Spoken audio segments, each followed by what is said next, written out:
The date is September 1st, 1985, and the life story we will hear will be that of Harold Gividen. Want me to just test 1, 2, 3, 4, 5, 6, 7, 8, 9, 10?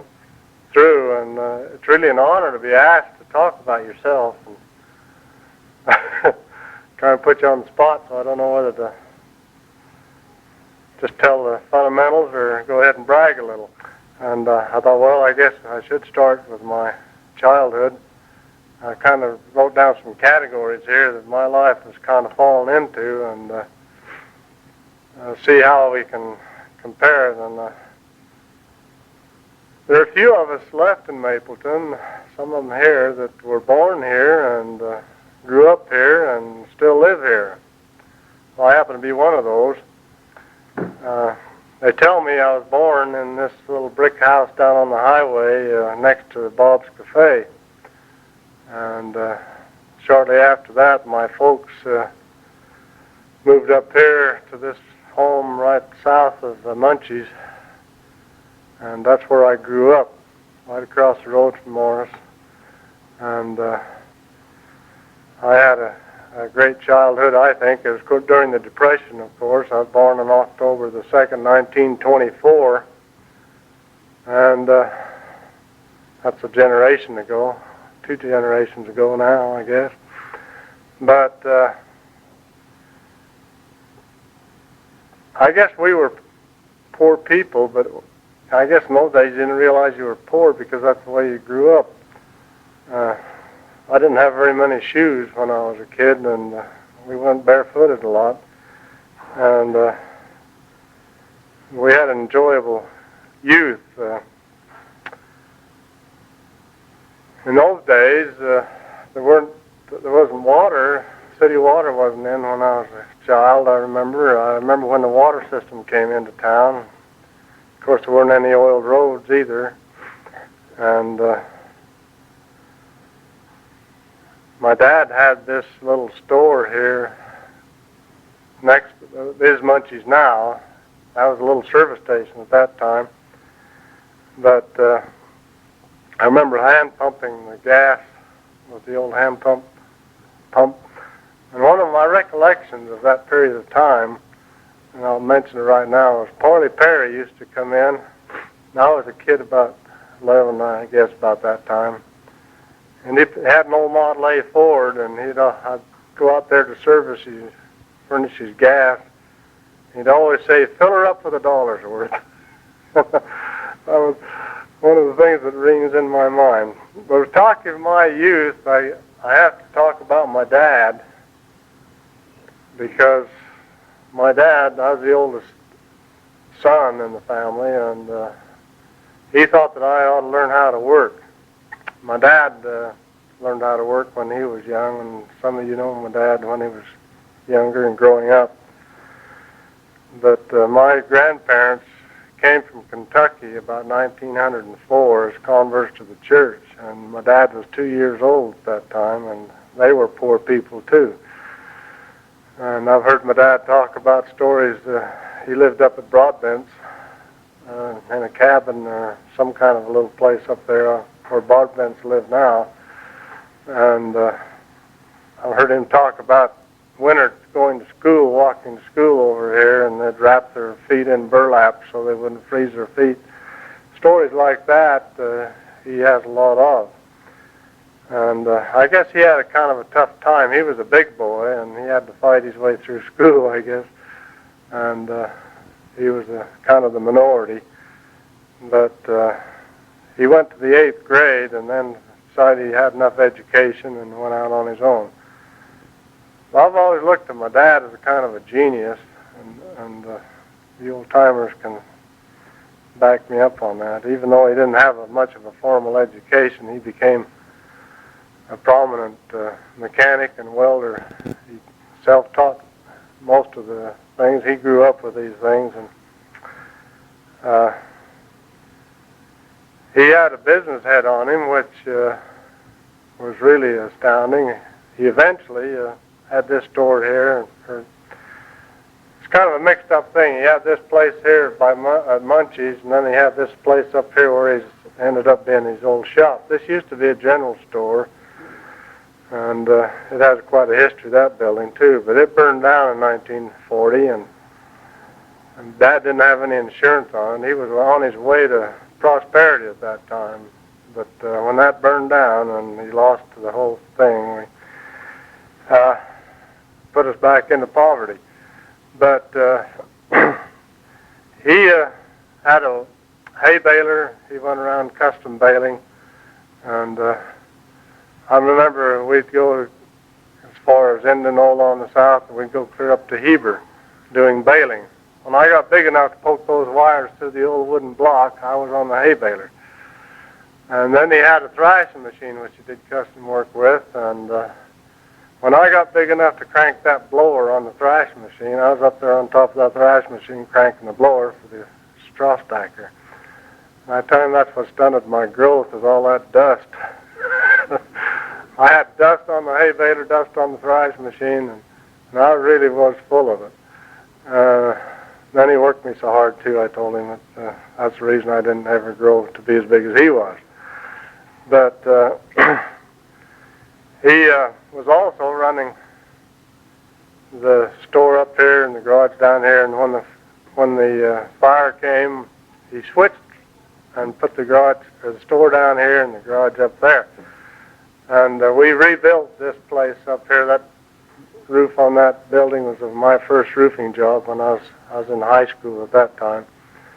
But we poured all that concrete up there, the floor and everything by hand. I remember that. And he had visions of making it in the automobile repair and welding. And then the war came along and changed my plans. But I'll get back to that later on. But I did enjoy it, but even though my dad was a hard worker, and I remember when he'd ever start on an automobile,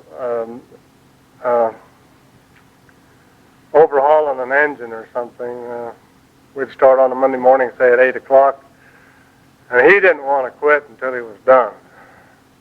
And I remember I'd work with him, I was his helper, and we'd start at 8 o'clock in the morning or earlier, and we'd work all day, and then we'd work all night, and we'd work all day the next day.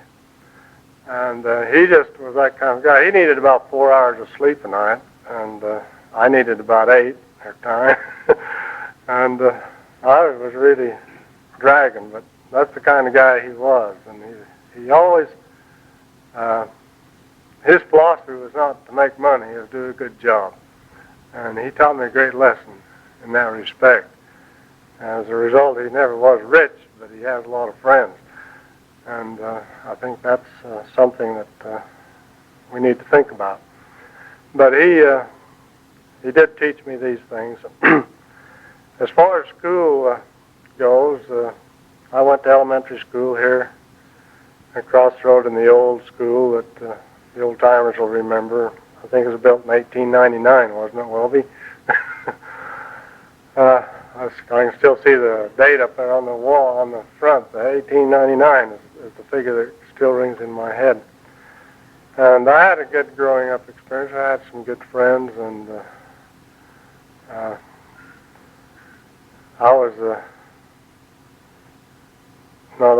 remember a report card I got once, just to give you an idea, so you'll know my personality a little bit. On my report card, I was about the 4th or 5th grade, I guess, and on there the teacher had written that I was doing good in school, but I was timid. Well, I was at the age when I didn't know what timid meant, and I thought that was a pretty good deal, and I went home and showed my mom the report card, and then she told me what timid was, and then I realized what the teacher was trying to say, and I guess that's part of my personality. I've always been one who wanted to sit in the background and watch other people do things. But I still like to be involved in things. And after here, of course, I went to junior high school in Springville and high school, and I had what I consider a beautiful experience in high school. I became involved in and athletics, and even though I wasn't very big, I was tough. At least I felt like that.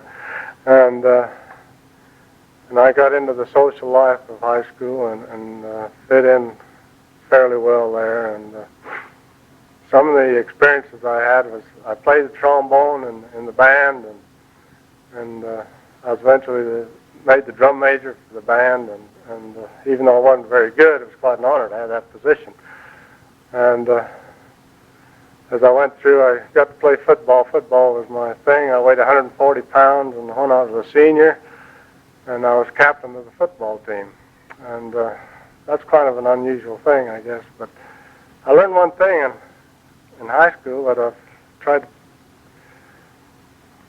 to implement throughout my life, that I find people who are leaders and can lead me, and I'll follow them. And that's what happened in football. I picked out the big guys that broke the holes open in the lines. I played in the backfield, and I could follow the big guys. And therefore, by learning how to follow them, I know I was a little fast too, and so I had a pretty good year, a pretty good time there. And then I was also vice president of the senior class, and I was runner-up for student body president, lost out on the final election. But and I was still timid.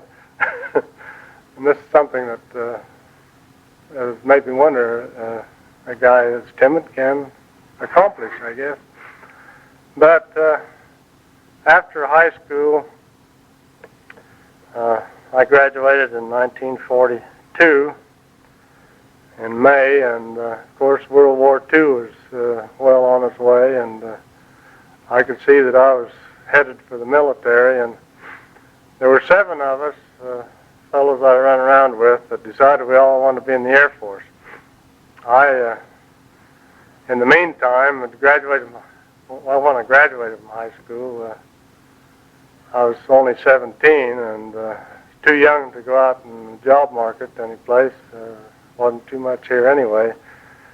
My dad had closed down the store, and he'd been in California working on building B-24 bombers, and left me here. My senior year I spent with my grandparents and stayed with them here. I didn't want to go to California my senior year. I wanted to graduate from Springville High School. So he closed down his operations here, but when I got out of high school, he'd come back from California and was working out at Geneva, worked on the construction, and he backed me up, and we went and borrowed $500, and I opened up this as a grocery store, this place of Munchies, and we stocked that place with $500 worth of groceries, and I went into business. And I was in there for just about a year, and I paid back my $500, and I had 2 clerks working for me, and I was really doing well for a teenager, I thought. And then, of course, the war came along, and there was time then to think about military life. And the 7 of us decided we wanted to go in the Air Force. I'd gone down to Spanish Fork and spent what little extra money I had, and I started taking flying lessons because I was addicted by that time. And I felt like I had to fly. And of the 7 of us that went up there, they felt like I just went along as a extra because I wore glasses and I had flat feet, and I didn't have a chance of ending up as a pilot. And the other guys were all healthy and happy and had everything going for them. But it ended up that out of the 7 of us that went up there, I was the only one that got my pilot wings. I threw my glasses away when I went in to take my exam, and I managed to get. I had a tough time going through cadets without my glasses, but I made it. And so it was quite ironical that the 7 of us, I was the only one that did make it, and I was the one that they didn't think would. One of them ended up as a navigator, and the others were gunners, and they all ended up in the Air Force. But and I enjoyed my cadet training. I did enjoy flying. I still wonder now why I didn't stay in it after I got out. But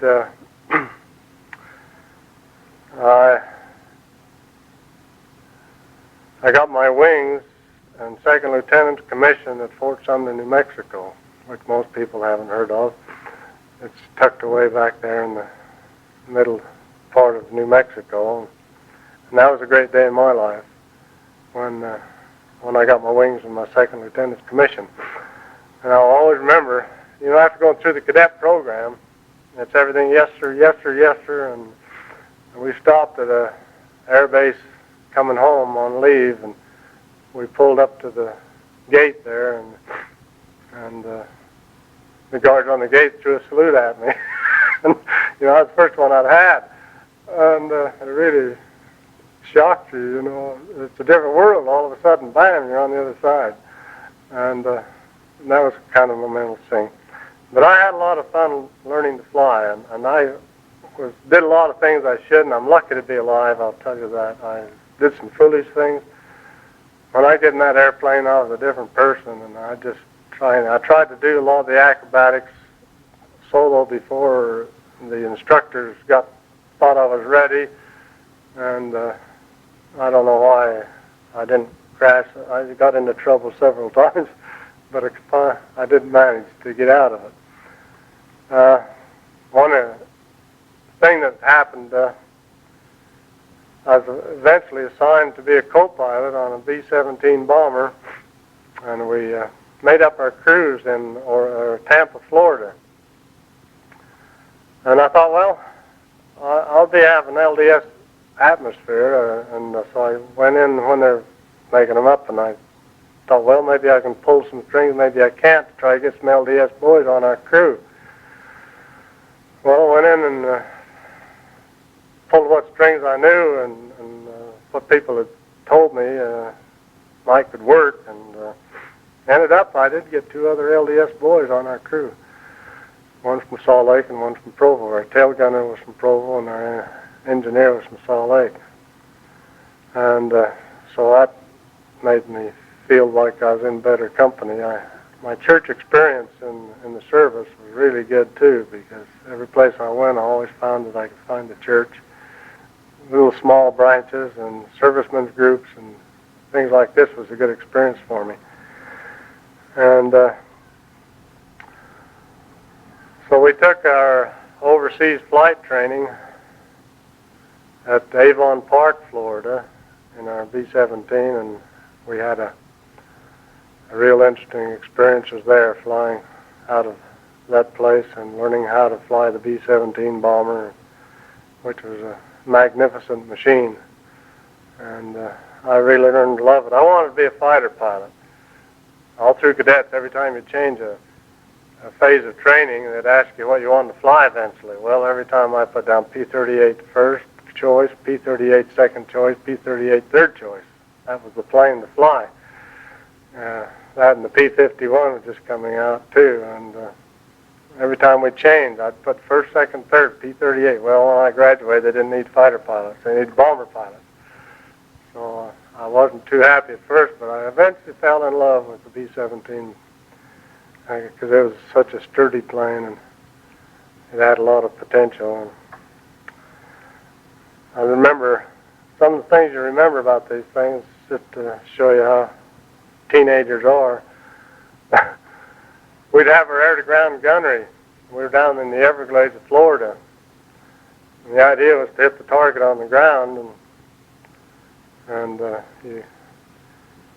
you flew along, and the nose gunners would be shooting at the targets on the ground on air-to-ground gunnery, and you're supposed to get real low.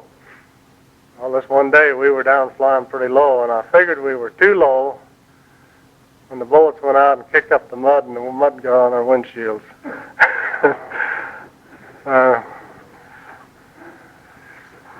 So that's the kind of a guy I am. Yeah, when I see these kids on their motorcycles and they're horsing around, I get mad at them sometimes, and then I think, well, you weren't much different yourself. You just had a different kind of machine. But we flew our brand new B-17 from Savannah, Georgia, up over the Statue of Liberty, and circled to New York City and up to Maine, Bangor, Maine, and then up to Goose Bay, Labrador, and we had an exciting flight from there over to Iceland, and was on instruments all the way, and except for a while over Greenland, and then we finally got to England, and took us a while. This is in January of 45, and on February 25th, 45, we were bombing Munich, Germany, and the flak got to us, knocked out 2 engines, and knocked us out of the sky, so to speak. We were flying at 23,000 feet. And the long story is or the short story of it is, we made it over the border into Switzerland, and we crashed our B-17 in Switzerland, and it was a miraculous thing that anybody came out of it alive.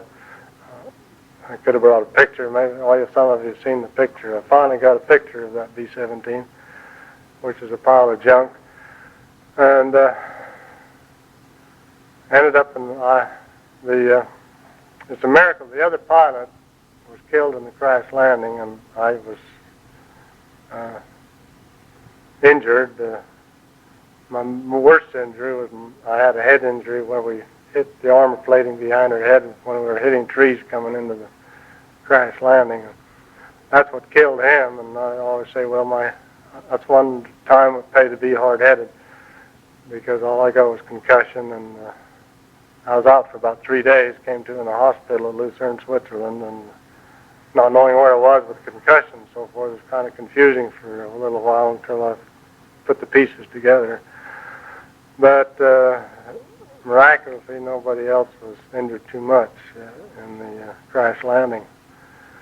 And that's a long story in itself, but I had a good experience in Switzerland for the remainder of the war, which was only about 2 months, because it was right at the tail end of the war. And after coming home from there, I was assigned to Ellington Air Force Base out of Houston, Texas, and I was assigned to C-47s, the old DC-3, some of you know, as an instrument flight instructor. And that was probably one of my most enjoyable assignments I had during my military career, because it was quite interesting to teach these pilots. They were returned combat pilots coming from the Pacific who needed brushing up on instrument flying. And I was really surprised when I found out that these pilots over there in the Pacific, of all places, were not competent instrument pilots. And I thought, well, no wonder we lost so many of them over there. But it was a good experience, and I got exposed to missionary work more in Houston, I guess, than any place else in my tour. And so I decided I should go on a mission when I got out. I had a chance to stay in, and I wanted to stay in. I love flying, and I thought, well, what a better place could I be than staying in the Air Force and making a career out of it. And then I got to thinking I should be on a mission, and the war was over, and I ought to be on with it. And so I made the decision to get out and go on a mission. So I came home and got my mission call, and my mission call was back to Houston, Texas. And it was kind of a challenging thing. I had some girlfriends there, you know. It was a kind of a challenging thing to start with, but it was right after the war, one of the first missionaries out, and when I got to the mission field, there were 13 missionaries in all of Texas and all of Louisiana. That was our mission. And I saw it grow. The mission president kept me on. I knew him already, of course, and he knew me, and he kept me on as his bookkeeper and secretary, and so I stayed at the mission home. And I was the only elder. This is something unusual. I didn't have a companion. There was myself and 7 lady missionaries that worked in the mission office. And that was our assignment. So there were Sundays when I had all those 7 lady missionaries. I didn't have to do any ironing. I didn't have to do any washing. I could do them favors, and they'd do me favors. But it was a different kind of experience starting out from scratch like that, because there just weren't any missionaries out. And when they came out, if there's an odd one left, that was me. But I stayed on there with him for a while. Then he made me a district leader over the Houston area. And then later I was called to be his counselor. They call them counselors, and they call them assistants now. But they started this new program where the mission president had counselors, and he asked me to be his second counselor. And so I spent all of my mission right in Houston. And I learned to love the big city, even though I was a country kid. I learned to love Houston mainly because of the people that were there. At that time, there was one branch of the church in Houston. They called it the Calumet branch. It was a real nice branch. And now, I was talking to somebody from Houston the other day. They say there's 9 stakes in the Houston area. And it's kind of hard to understand that the church has grown that much in that area, but it's nice to know. But I had a real good missionary experience. As missionaries go, I didn't do very much tracting. My responsibilities were mainly administrative through most of my mission, but we had some challenges. We had some good missionaries come out, and I got to see all of Texas and all of Louisiana while I was there. And I remember one time the mission president sent me out gave me an assignment to go to San Angelo, Texas, to hold a district conference.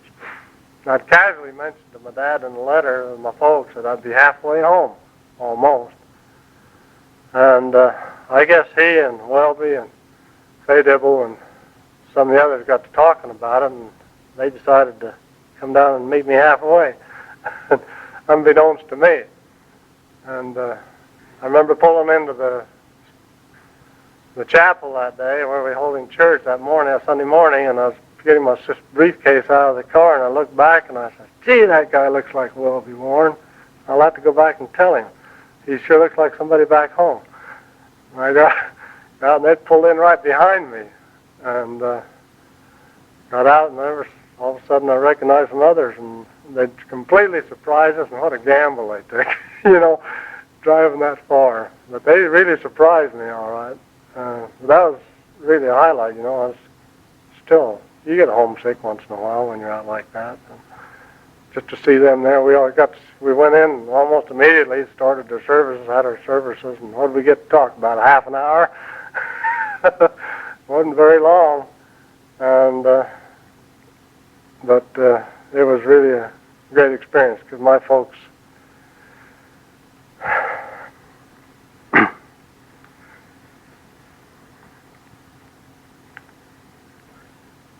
they sacrificed for my mission.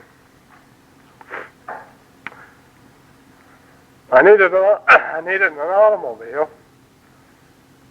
And as a counselor to the mission president, one of the requirements was that I have an automobile. We had an old 38 Studebaker, our family car.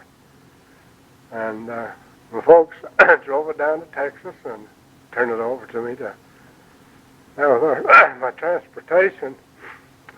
And I still don't know it kept that old car together, but I put on about 25,000 miles the first year. The year that I was a counselor with the president, that old car just kept her going, and it was a clunker. But I appreciated the support they gave me. I guess I could insert here that at one of our conferences, I was getting along in age. A lot of people thought I shouldn't go on a mission because I was getting older. I was 22 at that time. And but anyway, I still hadn't lost a picture of pretty girls, And at one conference there, I saw this pretty girl down in the audience. She really looked all right. And even though I was a missionary, you still look, And so I kind of checked it out, and she was a young lady that was a senior in high school. Her dad was the branch president, and her folks had been converts to the church. Anyway, something clicked right there, you know. After all, I've been all over the world and seen pretty girls, but this one was something different. And so I even talked to the mission president about her, and he knew her, what a kind of girl she was, a real special gal. And he told me, he said, boy, if you can get that little gal, you'll be all right. He was kind of playing Romeo, or Cupid. Anyway, as time went by, this little gal became an important part of my life, and the mission president was right there pushing it all the way. It's kind of a different situation you don't find any nowadays. But he knew I was getting that age and was getting towards the end of my mission, and so he gave me permission to correspond with her, and we started corresponding and found out she felt a little excited too about me for some reason, and it eventually turned out that I was getting ready to come home from my mission. I told the mission president, I said, well, I believe this is the one. I said, she must be. I said, I've checked it all out, and she's just what I've been looking for. Had a strong testimony of the gospel, and she was not afraid to stand up for it. And she was a good example, and pretty girl too, you know. So he gave me permission to propose to her, and he even told me how to do it. He got her on the phone. He got her on the phone in the mission office, in the mission home, and there's an extension, one upstairs, one downstairs. He said, you get her on the one upstairs, you get on the one downstairs, you can go ahead and propose to her. So I did. She accepted, and I was due to come home from my mission within a month or so. And then the mission president, a week or two after that, he says, well, he says, I can't let you go home. He says, I need you here, so help me.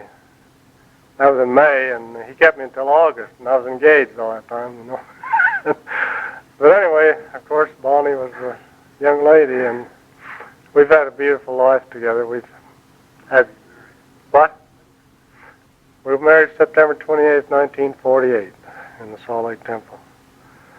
And that's a long story, too, but we've had a happy life, and I wouldn't recommend it to anybody. We had one date before we got married. That was the night before.